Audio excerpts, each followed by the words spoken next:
with your favorite musicians. I write songs because it's cheaper than therapy. On Volume, Channel 106.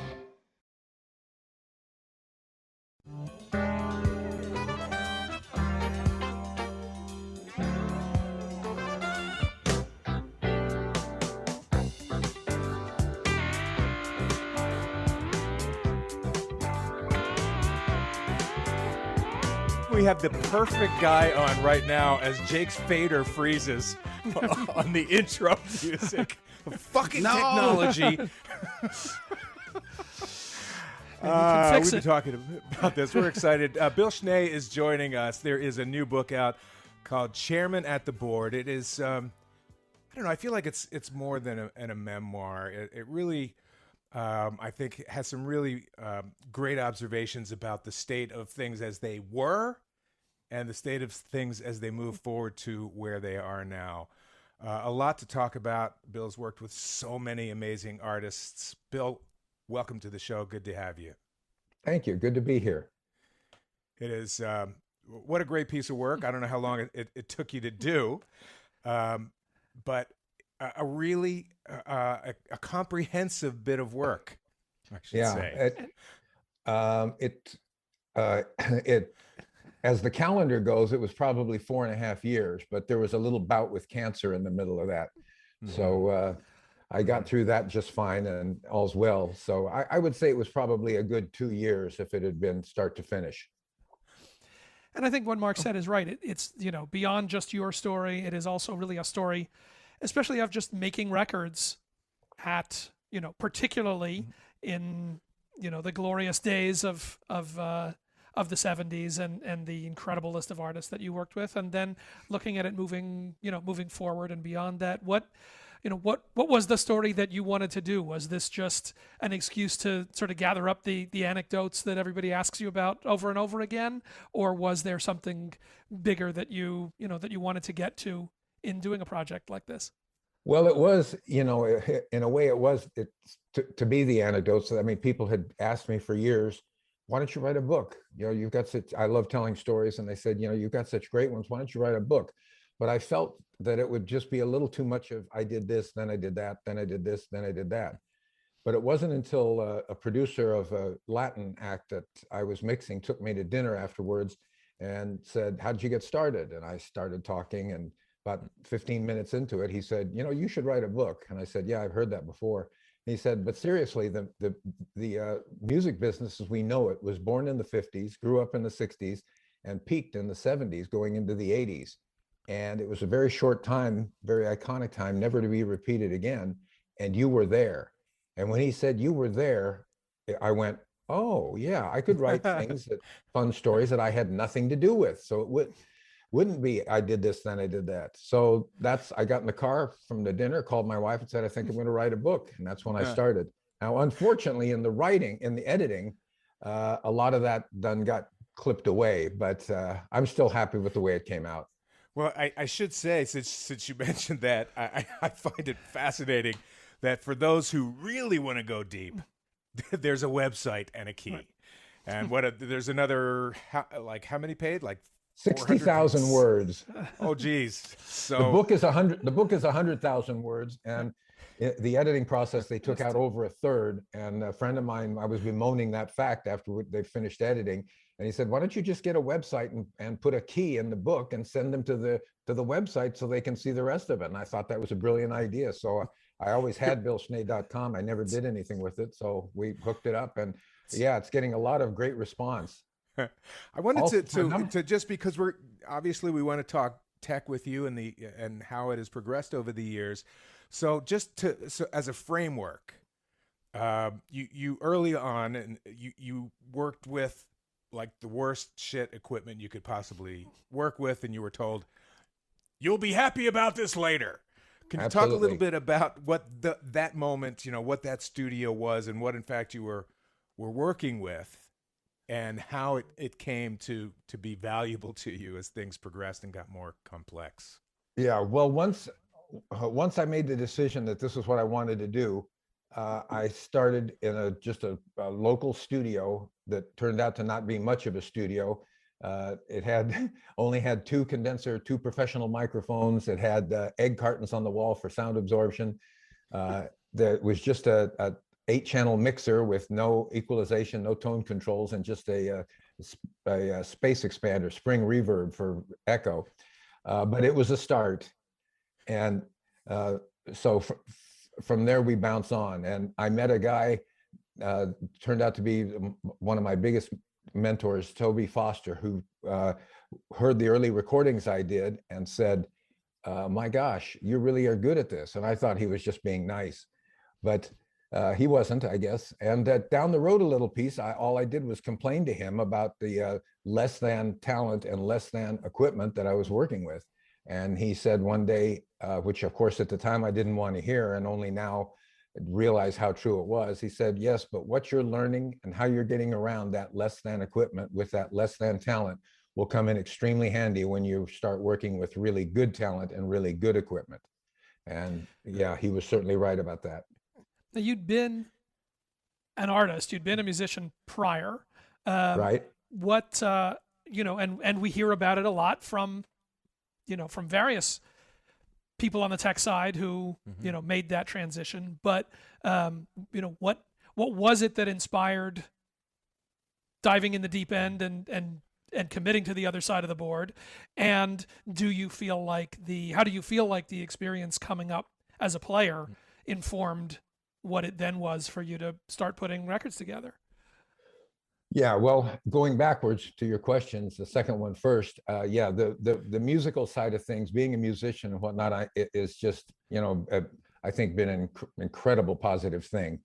And I think you'd find, I've always looked at myself more as a musician and in the production role than an engineer. I mean, I learned engineering quite easily because all of my aptitude in school was in math and science. But so where the left brain and right brain met, it just was very easy to learn. But to your first question, so my parents moved to Los Angeles my senior year of high school. I met some guys that were starting a band. I joined the band. We wrote songs. We played around, locally wherever we could, and saved our pennies and finally went in a cheap studio somewhere and made a demo of 4 of our songs that we had written. One of the guys in the band's mother knew someone who knew someone that was in the music business. And that someone was a guy named Gary Usher. Gary was a friend of the Beach Boy Wilson family. In fact, he wanted to be a Beach Boy, and they chose Al Jardine instead. But he did write 409 and In My Room with Brian. And he was, he had been making some hot rod records, producing hot rod records and whatnot. In fact, he had a big hit with a song that Brian wrote called Go Little Honda. But he had a new production deal with Decca Records, and he heard our demo and called us in for a meeting and basically signed us to that meeting. We went in Capitol Studio and recorded 4 songs. Those days, you recorded 4 songs, put out a single or 2, hopefully had a hit where you would run in and record 6 more songs for an album. We never made an album, sadly, and got dropped. But on that first session, he brought in a very talented musician, guitarist, to augment the band, a guy named Richie Podler. And Richie, as it turns out, was also a very talented, in addition to being a talented musician, a very talented engineer and ultimately producer. And he had built a new studio. And after we got dropped, I went to visit him, and he got us another record deal. And when we went in to record with Richie, went out and recorded our first song, first track, came in the control room, and he played it back. And I remember it like it was yesterday. I looked up at those speakers as the song was playing along, and I got an emotional impact that I had never heard from our band recording at Capitol. And I was just blown away with what I was hearing. And it literally was the aha moment. I turned to Richie, I pointed at all of his equipment, and I said, can you teach me to do all this? How to do and he that? said, no, I'm teaching Bill Cooper here. Go out and do another take. But that was the moment that I knew that's what I wanted to be able to do. And at the time, all I ever thought of was it would be an adjunct to the band and to me writing and producing the band ultimately. But it went a little further than that.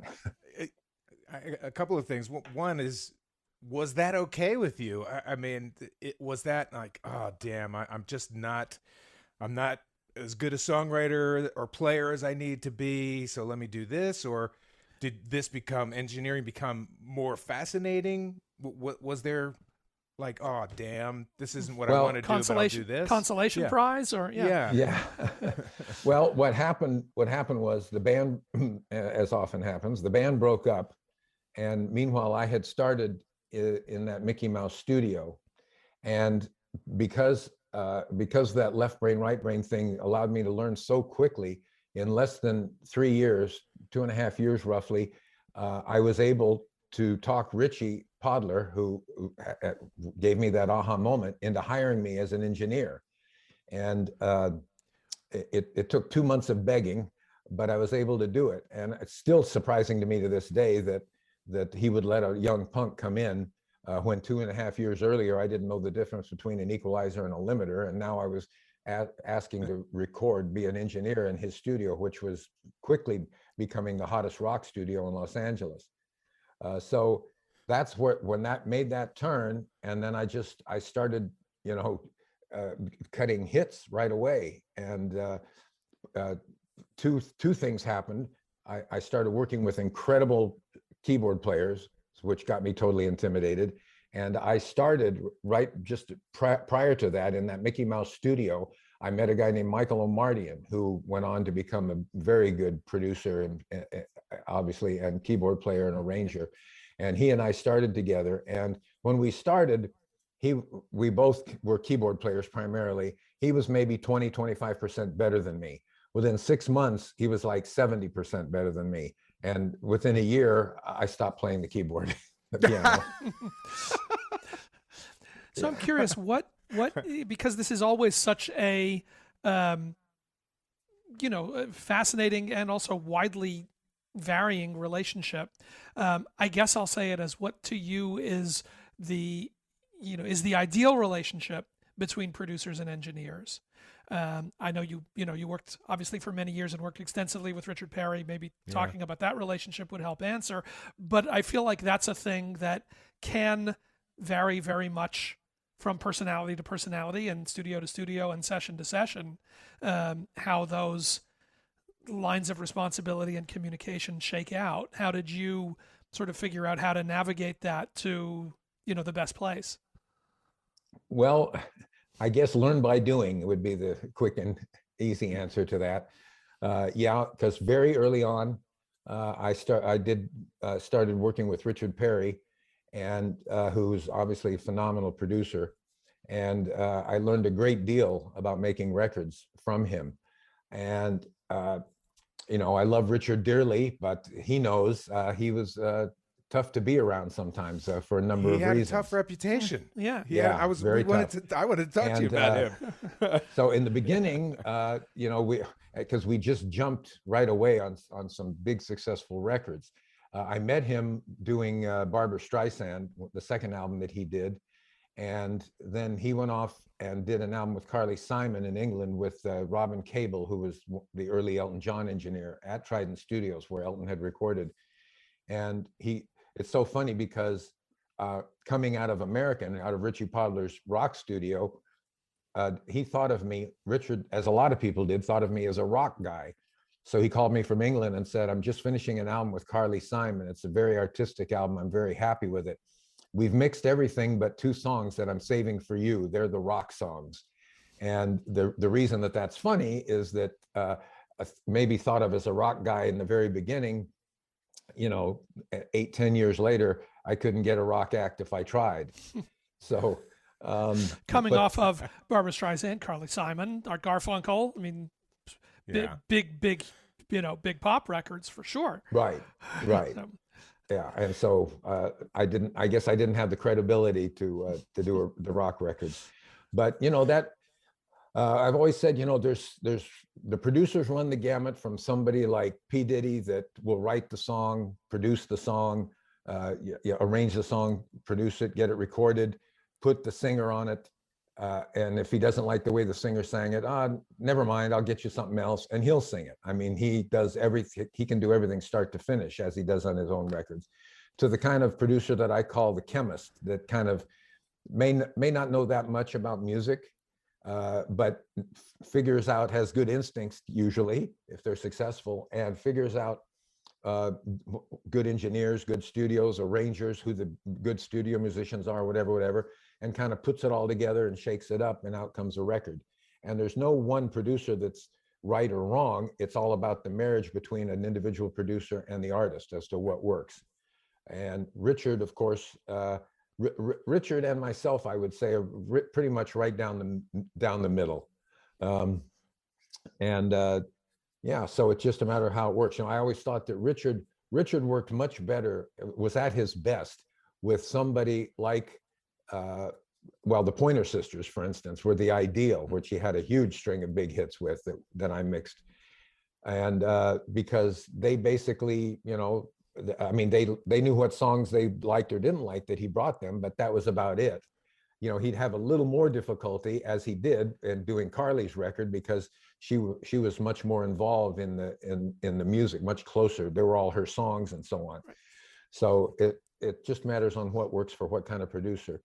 But back to your question about the producer-engineer relationship, so working with Richard definitely was tough. And after I got off producing a little more, I stopped working with him as much, and would take long breaks until, and then after that, usually just for mixing. He would call me just to mix things.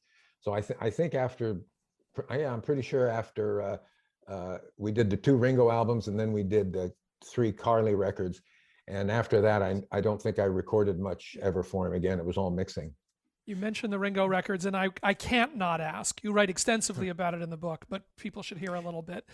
Famously, the Ringo album, the first one that you worked on, was the one record that of the solo albums that all 4 of the Beatles played on. And in I'm the Greatest, the Lennon song, John and George and Ringo all played together. It was the closest to a reunion record that was ever made. Right. Talk about the, what the vibe, what was the vibration in the room when the 3 of them were together? And within you, knowing how big a fan you are. Yeah, backing up just a little, Richard had met Ringo in England when he was doing Harry Nilsson, the 2 albums he did with Harry, and Richard called me one day and said, I'm going to do an album with Ringo, and I'd like you to do it with me. And oh boy, that'd be great. And when he started it, we didn't know anyone else was going to play on it. He did know that that at least one other Beatle had said were going to write a song for him. And as it turns out, my take on it is that all 3 of the others decided to give Ringo a leg up. They knew that their solo careers were going to blossom, but Ringo, not being as strong a writer, shall we say, as the other 3, they thought they'd give him a leg up. And so we started the album, and a couple of days later, George showed up from England, and that was fun. He listened to what we had done and overdubbed a little bit, and then he brought a song that he had produced on Ringo in England called Photograph. But his take on it was a little more on the mournful side. I mean, it is kind of sad. The guy's lost his girl, and all he's got is a photograph. It was a little bit of more of a mournful recording, and so Richard decided to recut it, and ended up with the Wall of Sound, Phil Spector kind of thing is what he wanted to go for. And then at the end of the week, a good week of recording, he said, by the way, John is coming in next week with a song, and I went, oh boy. And yeah, as you said, that by the way is the only time 3 of them ever played together after the breakup, or they ever would play together. And what's most unfortunate is that Paul had gotten in a little bit of a problem with a drug bust with the United States, and he was not allowed in the country for a certain amount of time. And I'm pretty convinced that if that weren't the case, that he would have hopped over, and we could well have had a Beatle reunion, because I think most of the bad blood between he and John had dried up. But what was the vibe between them? I mean, what was it to watch them actually working together? Yeah, well, yeah, it was incredible. It was, where from the beginning, Ringo was Ringo, and what you see with Ringo is what you get. As long as you got the peace sign, and he's jolly good in every way, just a wonderful human being to be around. The quiet Beatle shows up, George, who turned out to not be that quiet, maybe because John and Paul weren't there. Wasn't that quiet and kind of made his way known, both with the things that we had recorded and with the new recording of Photograph and so on and so on. And then John comes in the room and it was just, everything changed. It was all eyes on John at the piano. And he just like in a way, I imagine like they had never stopped. I don't know, but he just took over and just started saying what it needed to be.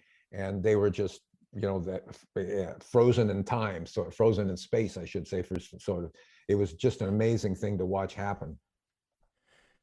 Your first #1 album, No Promises, right? Am I right about that? Well, what Your first #1 album was what? I don't know. No Promises, Carly No Simon. Promise. No Secrets. Oh, No Secrets.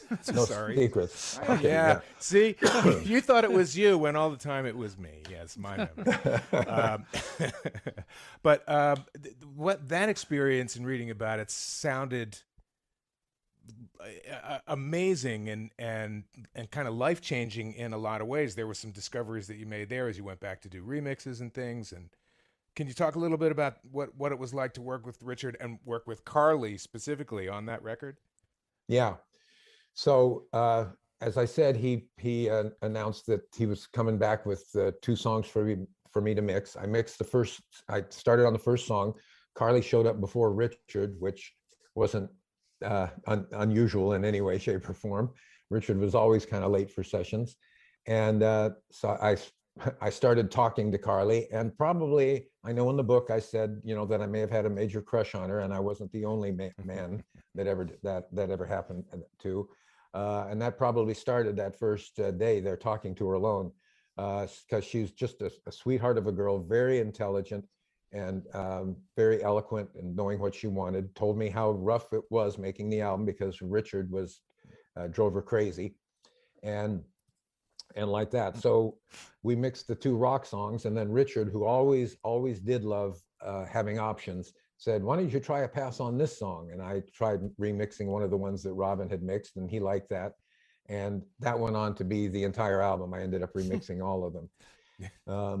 It was just, it was phenomenal for me because she was the most artistic artist I had ever worked with up until that point.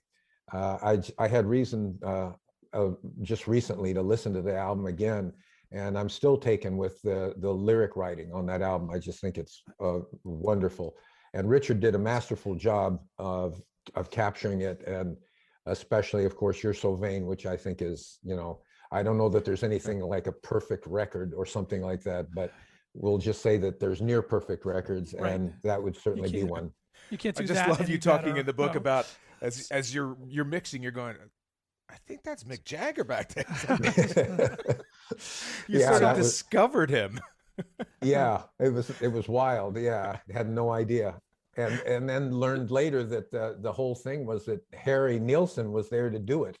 He was actually there to do the backgrounds, and Mick happened to call, and they said, why don't you come around? And Harry said, he should do the backgrounds on this, which, I honestly, it's kind of interesting to me because Harry's voice obviously would meld a lot better with hers. Mick's kind of sticks out a little bit. Yep. And it's amazing how many people don't realize that until I tell them. And then the next time you listen to it, how could I have ever missed? Oh, Mick's yeah. Of course. That's Once you know, there's no way around it. So right. So I would have a million Steely Dan questions. I said at the top of the show, engineering Asia is kind of like, in audio world, I would imagine like pitching a perfect game in the World Series.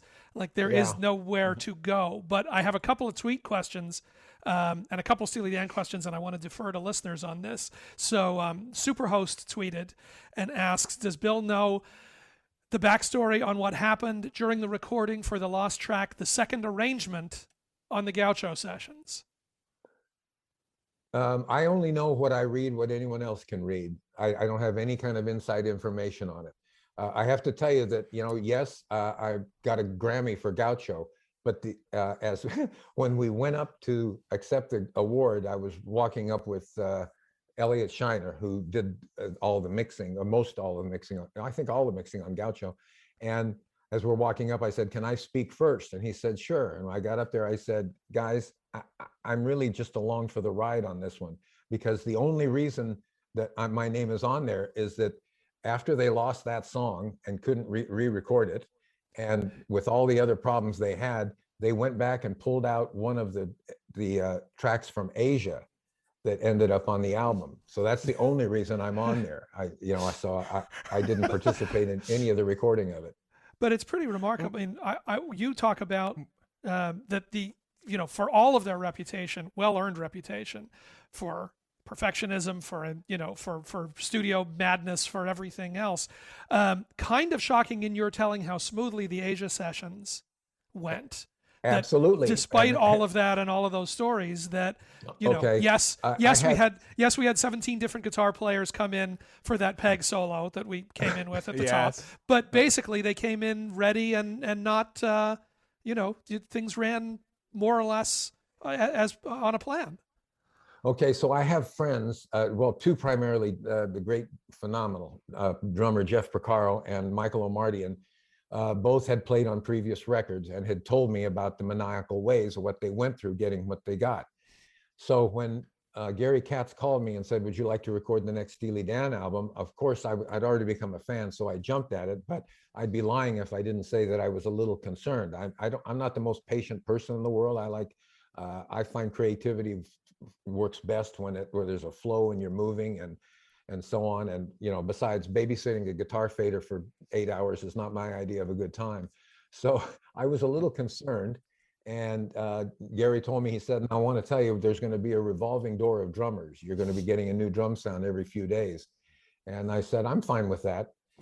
So I said, "Can I pick the studio?" And he said, "Sure, we want you to be comfortable." So I picked the place I was most comfortable with back then, Producer's Workshop, and it was called, and was extremely surprised when we got into the recordings to find that the basic tracks were nothing like what I expected.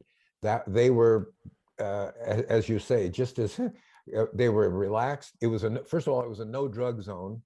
Second of all, they were all prime studio musicians, every one of them. Yep. And they were very organized. They came in with a demo every time with just Donald and Walter, piano and bass.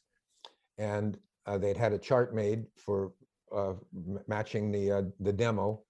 And they, what's funny is that they would inevitably play the demo. And a couple of times, one of the musicians said, "That sounds great, guys. Why don't you just put overdub drums on that and you're done. Go on to the next song."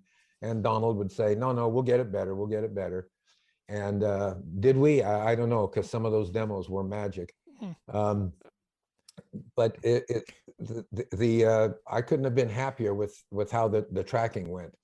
Now, when we finished the tracking, they went off to do overdubs, and they came to me the last day and they said, "Now we'd like you to mix the record."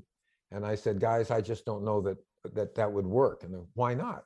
I said, "Well, because I tried to explain that I like to work for a performance in a mix. I shoot from the hip, and I want to and too much experimentation will throw me off my game."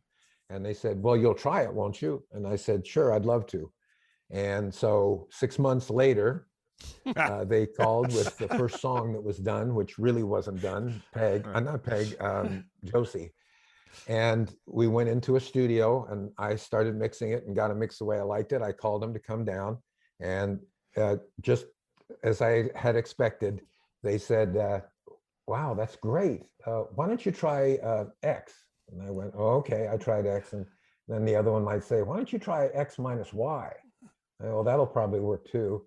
And then how about X, but minus Y in the chorus? And you get the picture. And it was like, let's just say that 5 hours later, they could tell I was getting really frustrated. And we shook hands. And I said, "Guys, you got a phenomenal album here, and it's going to be great." And of course, they went back to New York, and Elliot Shiner mixed most of it, and it is great.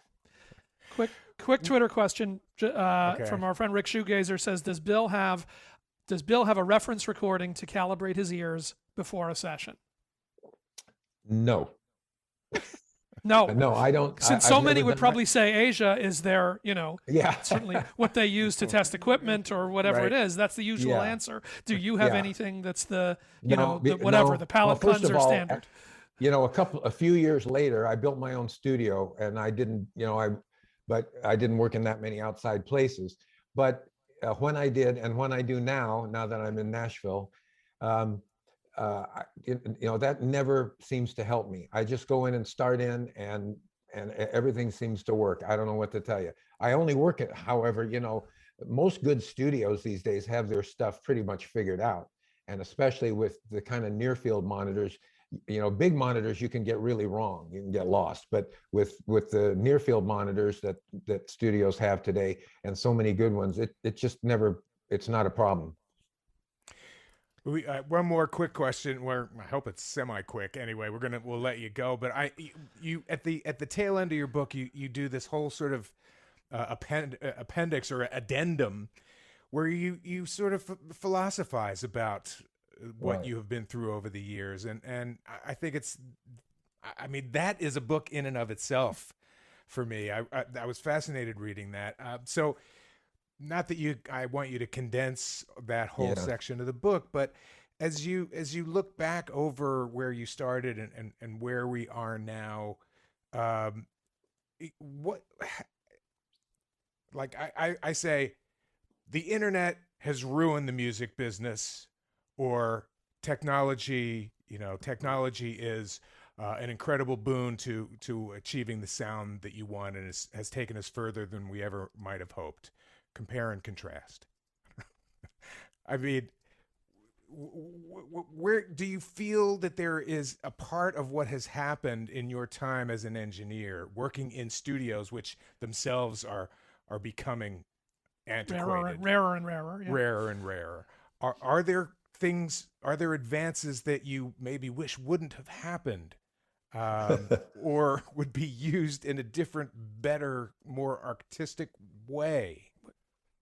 Yeah, boy, that question is a book. First of all, to the appendix at the end, it's great that you bring that up, because when I turned the book in, that wasn't there. I wrote the book, as it says in the intro, for anyone who, like me, loves music and records, but hasn't been as fortunate to go behind the curtain. And I know a lot of music kind of people might be disappointed in the book I wrote, because maybe they were looking for a little more of a how-to. So when I turned it in, the publisher, I said to the publisher, "How do you like my voice, how I wrote it for that?" And he said, "Well, it's good, but I think for educational purposes, you should put something in there." So I went back and wrote 15,000 more words, and there they are. I love that. I love that the editor put them as an appendix, because the guy next door, so to speak, will get 5 pages in and go, "I don't need this," but other people like yourself, might find it fascinating. So I'm glad that it's there. Yes. Sure. Things that I wish. Well, okay, boy, how do I do this halfway short? In the beginning, I wished we hadn't gone to digital, because I thought early digital sounded like crap. I was very late to come around. You would call me an analog dog. Now with how things, that's 30 years ago, 30 some years ago.